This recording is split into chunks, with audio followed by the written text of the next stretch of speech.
천만 번 들어도 기분 좋은 말 뭡니까? 모릅니까? 천만 번 들어도 기분 좋은 말 사랑해.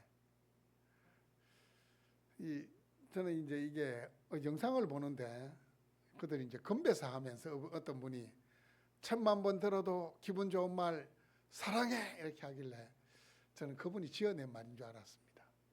제가 인터넷에 검색해 보니까 김세환 씨가 부른 사랑하는 마음이라는 그 노래에 보면 이 가사가 있더라고요.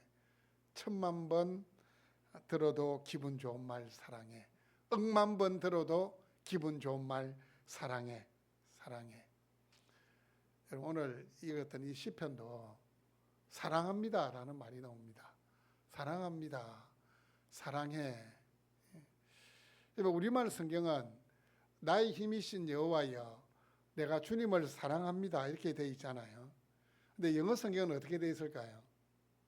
영어 성경도 똑같이 나의 힘이신 여호와여 내가 주님을 사랑합니다 이렇게 되어 있을까요? 영어 성경은 사랑합니다가 먼저 나옵니다. I love you Lord 이렇게 이야기합니다.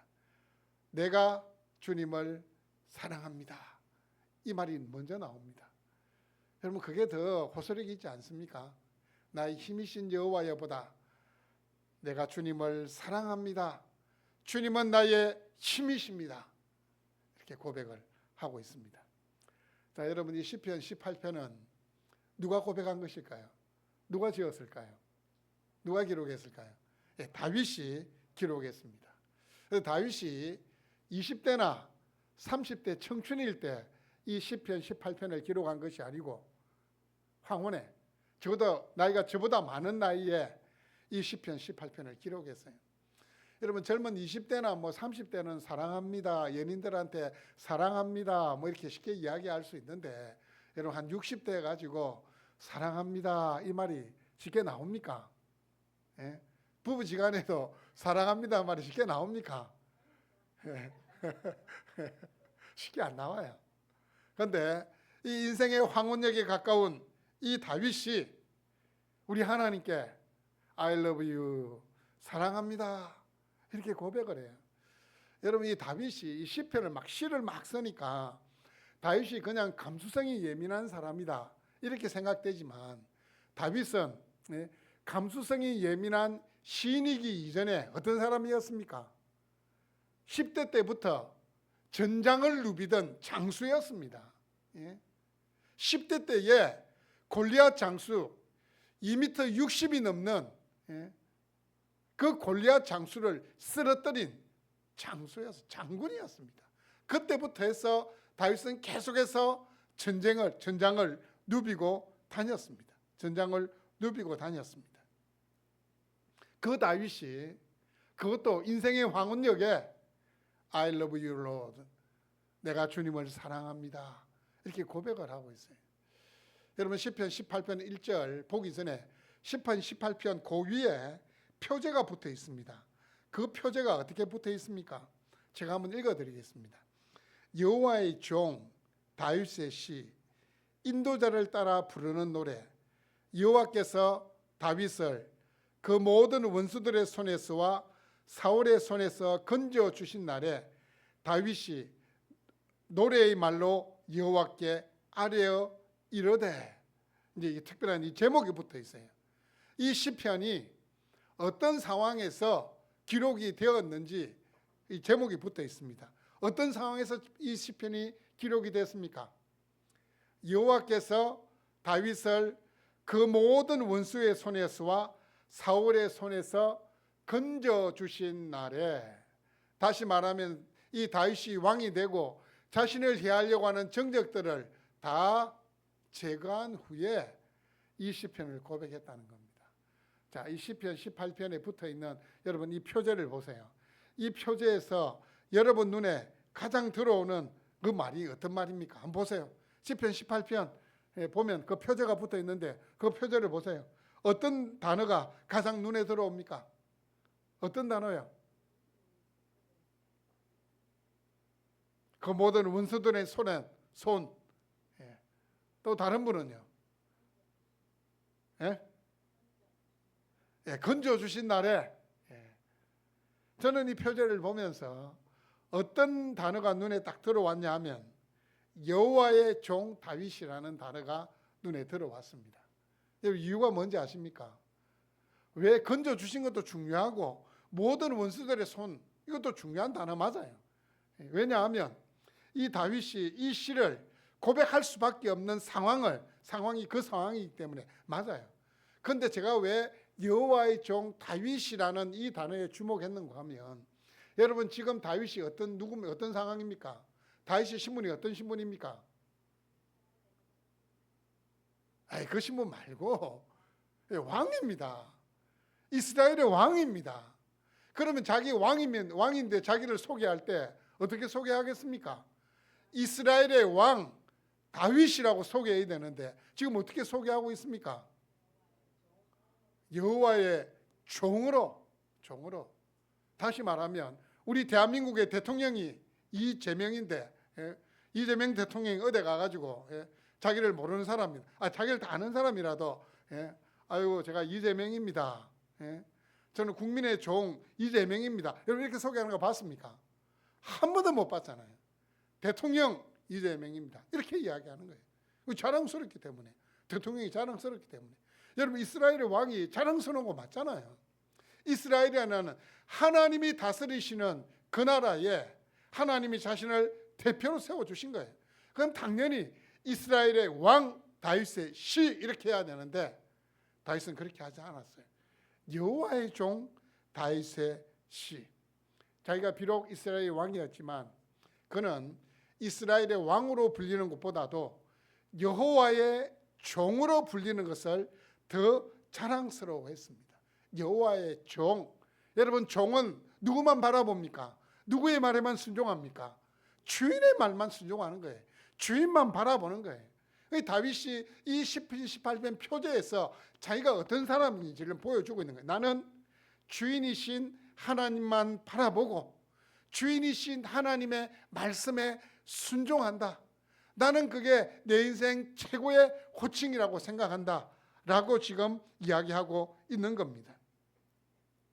자, 여러분은 여러분의 이름 앞에 아니면 이름 뒤에 어떤 수식어가 달리기를 원합니까? 요즘 사람들이 여러분 잘 모르는 사람을 부를 때 뭐라고 부릅니까? 선생님 잘 뭐 사장님, 사장님. 사장님이 그렇게 말씀하셔가지고 이렇게 이야기하잖아요. 어때 여러분? 물론 이제 뭐 이렇게 이제 20살, 30살 이 정도 이 친구들 보고는 사장이라 안 불러요. 적어도 이제 저 정도 나이가 되면 어디 가면 이제 사람들이 쉽게 사장님이 할 거야 뭐 이렇게 사장님이라는 호칭을 이렇게 잘 붙여요. 여러분 사장님이라는 호칭이 뒤에 들어가면 기분 좋습니까? 뭐 저는 별로 기분이 안 좋더라고요. 저를 사장으로 불러도 제가 사장이 아니기 때문에 별로 기분이 안 좋더라고요.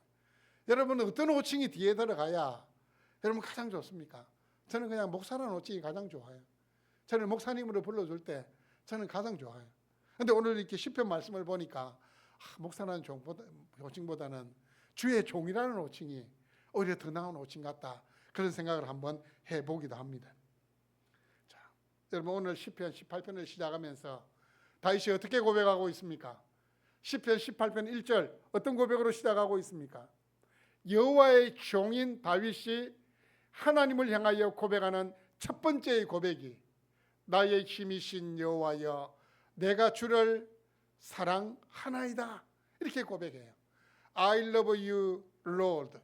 You are my strength. 이렇게 해서 내가 주님 사랑합니다. 주님은 나의 힘이 되십니다.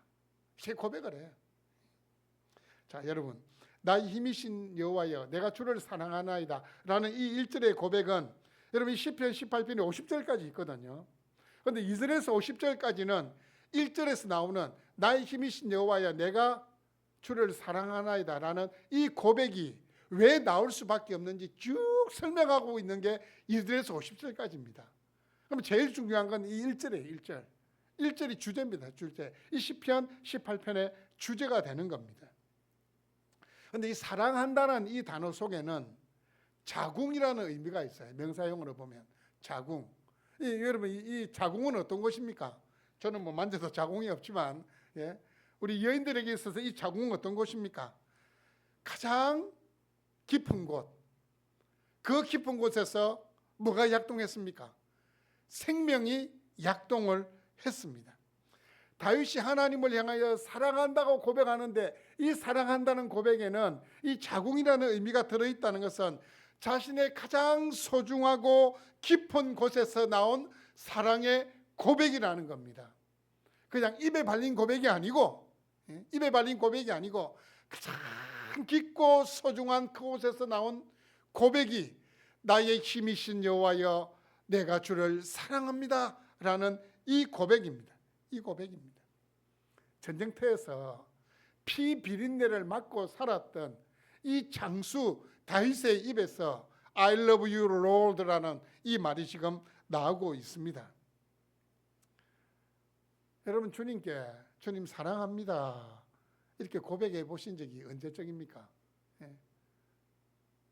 사랑합니다. 우리는 이렇게 사랑합니다라고 이 고백하는 이 말하는 문화가 아니에요. 특히 경상도 남자들 사랑합니다 이렇게 말을 잘 못해요. 적어도 한 제 연배 이상 되면은 아이고 막 낯간지러운 것 같고 막 안 그렇습니까, 여러분? 저만 그런가요? 그런데 이 다윗이 지금 하나님께 사랑합니다.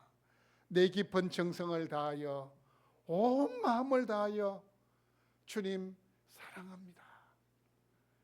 여러분, 저는 이 주님을 향한 하나님을 향해서 사랑한다고 고백하는 이것이 우리가 믿는 이 기독교의 진수라고 생각합니다. 우리 박진수 성도님이시지만 이름이 참 좋은 것 같습니다. 진수.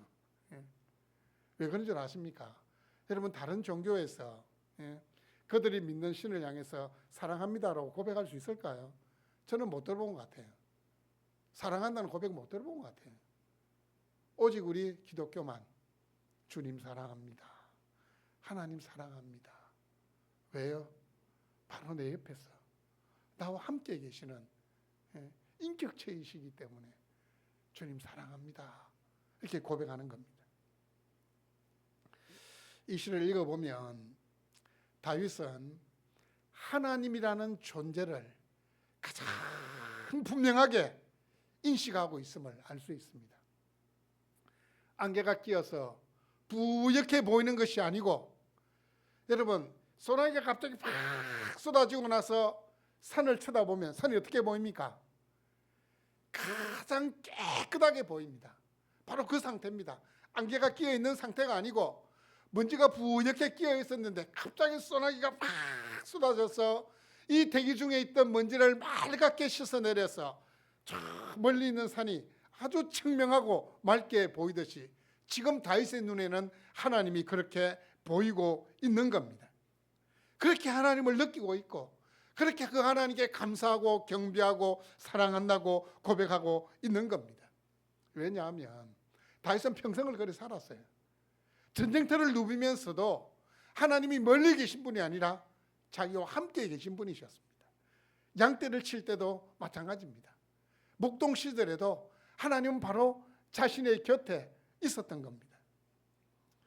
어떤 경우에는 적군의 칼날이 자신의 생명을 위협해오는 그 생사의 갈림길에서도 다윗은 하나님이 시험 자기가 함께하고 있다는 그 믿음만큼은 놓치지 않았습니다. 인생의 가장 처참한 경험인 전쟁의 한복판에서도 하나님이 자신과 함께 하신다는 사실을 알았기 때문에 제일 먼저 하는 고백이 내가 주님 사랑합니다 라는 이 고백입니다. 여러분, 하나님을 사랑한다고 스스럼없이 고백할 수 있습니까? 하나님을 사랑한다고 스스럼없이 고백할 수 있기 위해서는 하나님이 나의 하나님이 돼야 돼요. 여러분, 시편 18편 1절과 2절 말씀을 한번 보세요. 나라는 표현이 몇 번 있습니까? 1절과 2절에 몇 번 있습니까? 자그마치 11번입니다. 자그마치 11번이에요.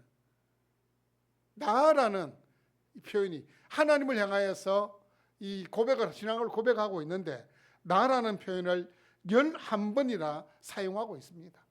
하나님이 나의 하나님이 되시기 때문에 이 다윗은 그 하나님을 사랑합니다라고 쉽게 지금 고백할 수 있는 겁니다. 다윗은 하나님을 나의 힘이 되신다고 고백하고 있습니다. 나의 힘. 여러분 다윗 정도 되면 요즘 아이들 말로 전쟁의 신입니다. 전쟁의 신이에요. 다윗이 직접적으로 패배한 전쟁이 성경에 기록된 건 없습니다. 다윗은 나갈 때마다 다 이겼습니다. 백전백승이었습니다. 백전백승이었어요. 백전백승.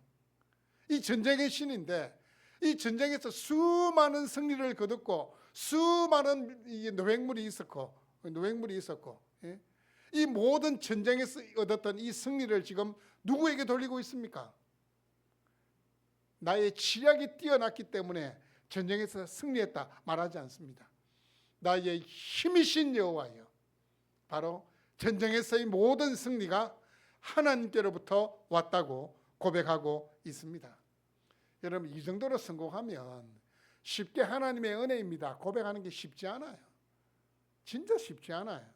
쉽게 말해서 기말고사에서 학과에서 1등을 했다. 반에서 1등을 했다. 그래도 어깨가 막 올라가면서 내가 한 3, 4일 밤새워서 공부했던 그게 막 생각나면서 나의 노력이다. 다 내 능력이다. 이렇게 생각하지. 하나님이 은혜 주셨다. 쉽게 안 나와요. 전쟁에서 수많은 승리를 거두었는데 그 모든 트로피를 그 영광을 하나님께 올려드리고 있어요. 나의 힘이신 여호와여. 이 단어 안에 그게 들어있는 겁니다. 나의 힘이신 여호와여라는 이 고백은 하나님이 나의 전부가 되십니다라는 고백입니다. 뭐라고요? 하나님이 나의 뭐가 되신다고요? 전부가 되신다는 고백입니다. 나에게는 하나님 외에는 아무것도 없습니다. 여러분 하나님이 나의 전부가 되신다는 이 고백이 내 삶을 통해서 살아 움직이기 위해서는 어떻게 돼야 되느냐? 세상에서 기댈 만한 것이 손톱만큼도 없어야 돼. 여러분 사람이라는 것이 참 희한한 존재가 돼가지고 요만큼이라도 기댈 만한 것이 있고 요만큼이라도 나에게 뭐가 손에 잡히는 게 있으면 쉽게 고개를 안 숙입니다. 쉽게 고개를 안 숙여. 그게 하나님일지라도 자신이 할 수 있는 거 다 해보고 안 되면 고개를 숙이는 게 사람이라는 존재입니다. 세상에 기댈 만한 것 요만큼도 없을 때 사람들은 그제서야 나의 힘이신 여호와여라고 이야기합니다. 오카남 목사님의 있었던 책을 읽는데 간증이 있었습니다. 대학부 시절에 충현교회 예배에 자주 출석했습니다. 자신의 영적인 갈급함을 채우기 위해서였다고 합니다. 하루는 그 충현교회 앞을 이렇게 지나가는데 들어가서 기도하고 싶다. 그 생각이 들어서 충현교회 예배당에 들어갔어요. 충현교회 예배당에 들어갔더니만 이렇게 옆에 이렇게 가로로 이렇게 세로로 성경 구절이 이렇게 뭐가 말이 이렇게 적혀 있어요.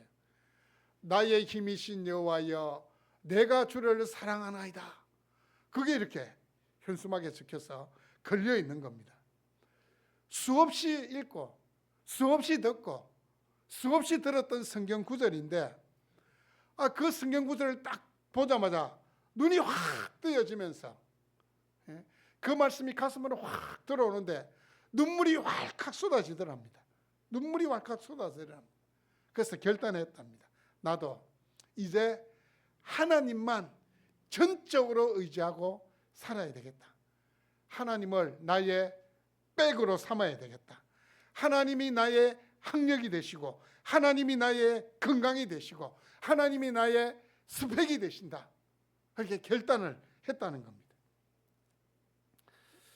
여러분 충현교회에 왜 그 말씀이 붙어 있었는가 하면 그 당시에 충현교회를 담임하던 김창인 목사님이 중학교 때부터 폐결핵이 있었대요.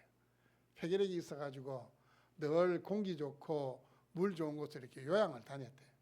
그러면서도 이제 신학을 하고 목사가 됐는데도 이 폐결핵이 고쳐지지 않았어요.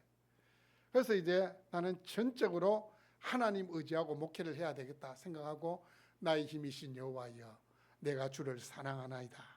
그렇게 붙여놓은 거예요. 젊을 때 폐결핵이 고쳐지지 않아가지고 막 설교하면서도 몇 번씩 막 이렇게 막 기침을 하면서 그렇게 설교를 했대요.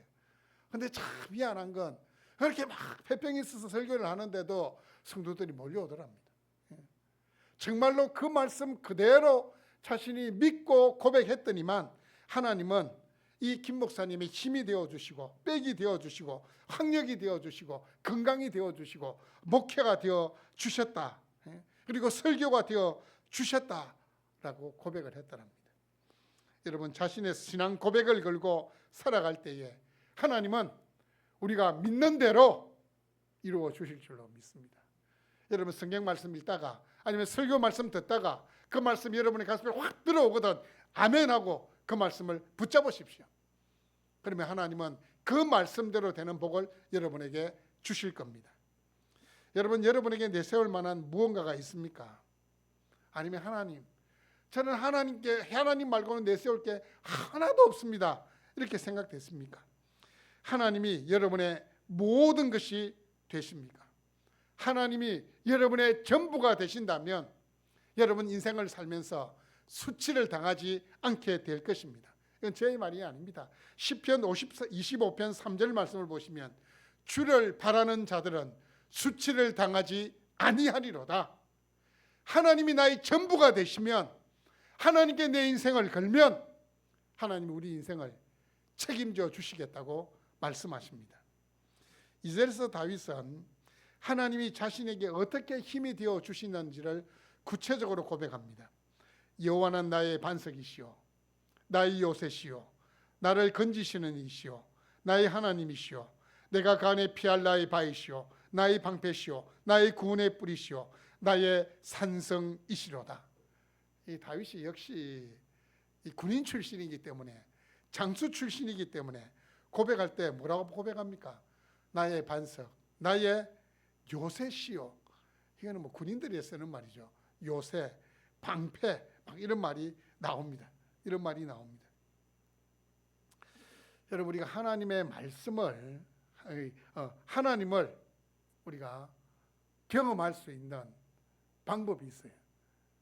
하나님이 살아계시다, 그것을 경험할 수 있는 방법인데, 첫 번째는 기록된 하나님의 말씀을 읽을 때에 우리는 하나님이 살아계시다는 사실을 느낄 수 있고 깨달을 수 있고 믿을 수 있습니다.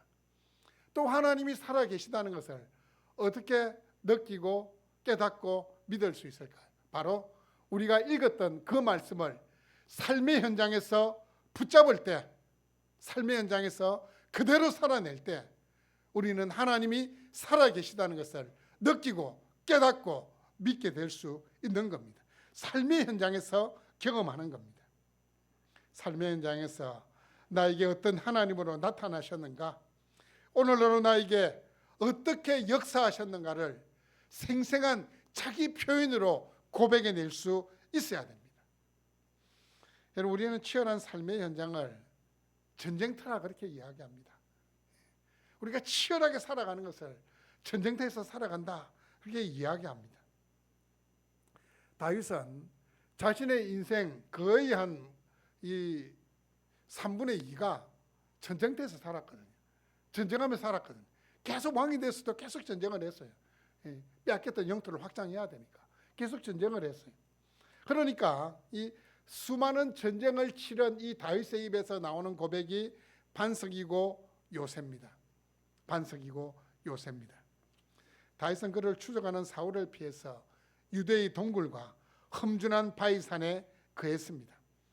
그 시절을 추억해 보면서 하나님은 나의 반석이 되시고 하나님은 나의 요새가 되신다, 그렇게 고백을 하고 있습니다.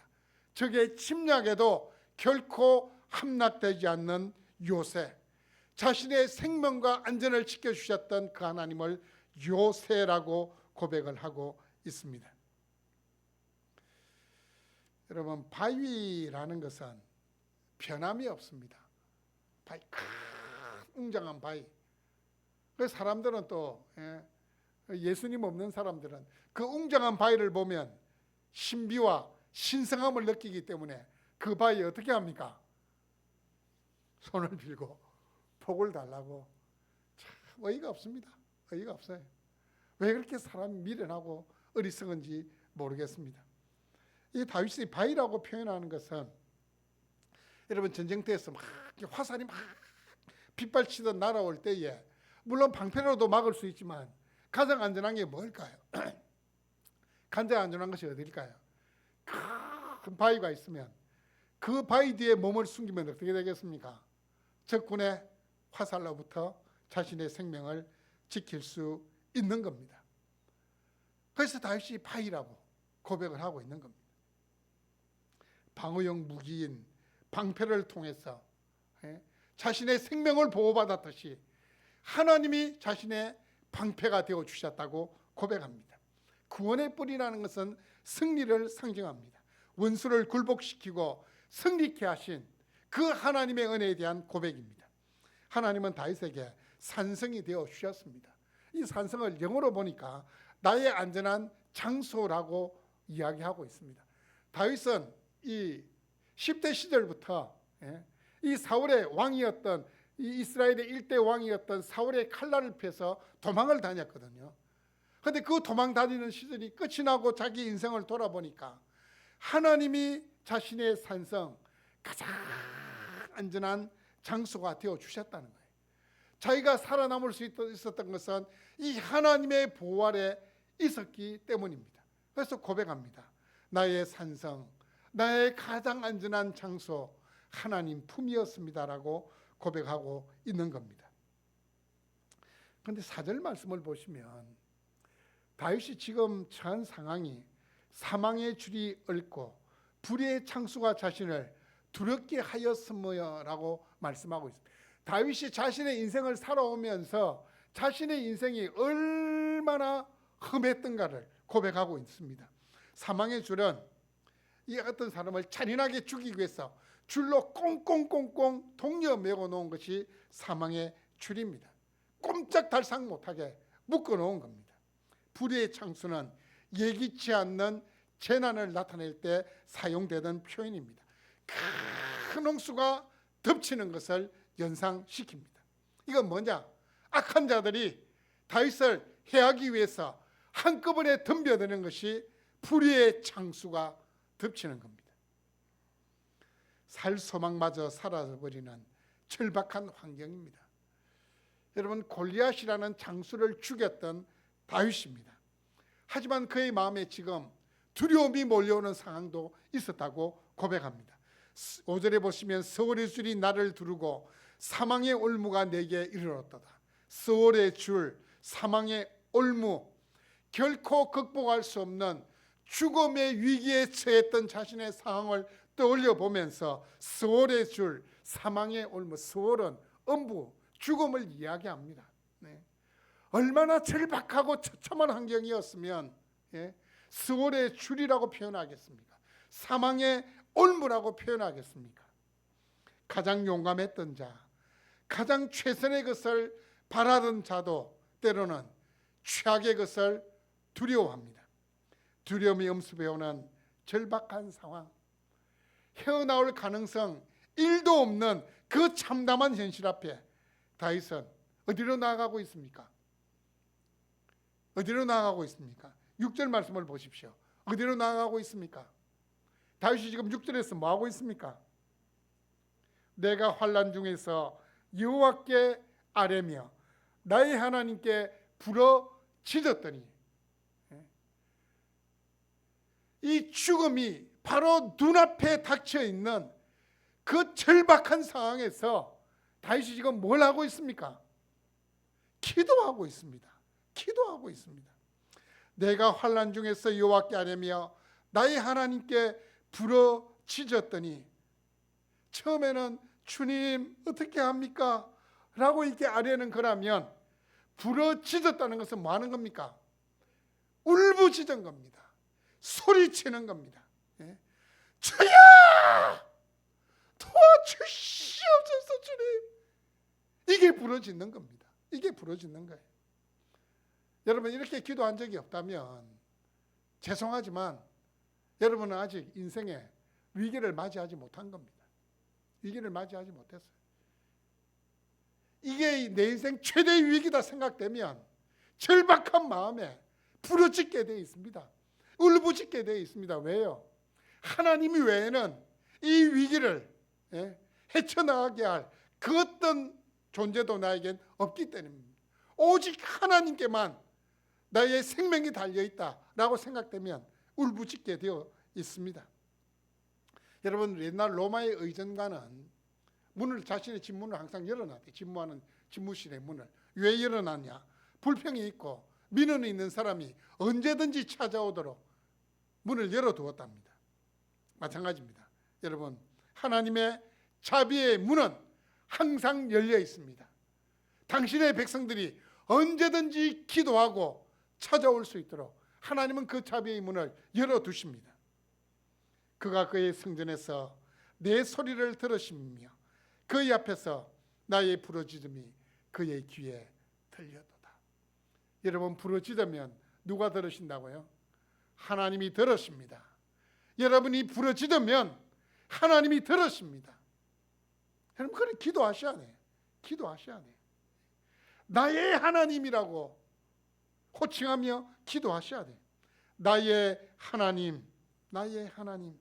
오늘 6절 말씀해 보시면 여호와라는 호칭을 특별히 사용하고 있습니다. 여호와 하나님이 교차적으로 사용되고 있습니다. 제가 전에도 말씀했습니다. 여호와라는 이름의 뜻은 우리와 언약을 맺으시고 그 언약을 반드시 지키시는 전능하신 하나님을 나타내는 호칭이 여호와입니다. 여호와. 자신의 백성을 반드시 지키시고 돌보시는 하나님이 여호와입니다. 여호와. 그 하나님이 나의 하나님이 되십니다. 여러분, 그 하나님께 언제 어디서나 기도할 수 있습니다. 어떤 어려움, 어떤 괴로움이 여러분을 덮쳐도 여러분의 기도를 막을 수는 없습니다. 여러분, 무너진 갱도에 갇힌 광부와 같은 처지에 빠지더라도 그 갱도에 물이 콸콸콸콸 흘러 들어오는 그 지경에 빠지더라도 기도할 수 있습니다. 절대 기도는 막히지 않습니다. 죽음의 물결이 몰아치고 지옥의 개들이 아무리 짖어대도 하나님은 당신의 백성들이 부르짖는 그 기도를 들으십니다. 정쟁터에서 보낸 다윗에게만 인생의 위기가 찾아오는 것은 아닙니다. 여러분, 우리에게도 건강의 위기가 찾아올 수 있습니다. 재정의 위기가 찾아올 수 있고, 관계의 위기가 찾아올 수 있고, 사업의 위기가 찾아올 수 있고, 결혼생활의 위기가 찾아올 수 있습니다. 여러분, 그때 여러분이 할 수 있는 가장 지혜롭고 현명한 선택이 무엇이겠습니까? 나를 가장 잘 알고 계시는, 영원히 나의 편이 되어주시는 그 하나님께 부르짖는 겁니다. 여러분, 요셉은 감옥에서 탄식하며 지내다가 어떻게 됩니까? 애굽의 총리가 되는 겁니다. 다윗은 아둘람 동굴에서 방황하다가 이스라엘의 왕자에 올랐습니다. 요셉과 다윗 공통점은 그 처참한 상황 속에서도 끝까지 하나님 바라보고 하나님 붙들었습니다. 그 하나님께 부르짖었습니다. 여러분, 그곳에는, 우리가 부르짖는 그곳에는 자비의 샘이 열립니다. 그 자비의 샘 밑바닥에는 하나님의 주권적인 은혜가 있다는 사실을 기억하십시오. 여러분, 내가 알기 전에 나를 먼저 아시고 나를 사랑해 주시는 분, 나의 전 인생을 계획하시고 인도하시는 분, 나의 작은 신음에도 응답하시는 분, 세상의 그 어떤 것으로도 막을 수 없고 끊을 수 없는 그 사랑으로 나를 사랑해 주시는 그 하나님께 내가 하나님 사랑합니다 라고 다윗처럼 사랑을 고백할 수 있는 여러분 될 수 있기를 바랍니다. 여러분, 집에 돌아가셔가지고 저녁에 주무실 때에 꼭 이 시편 18편 1절 말씀을 고백하고 주무십시오. 나의 힘이신 여호와여, 내가 주님을 사랑합니다. 아니면 영어로 I love you, Lord. You are my strength. 내가 주님 사랑합니다.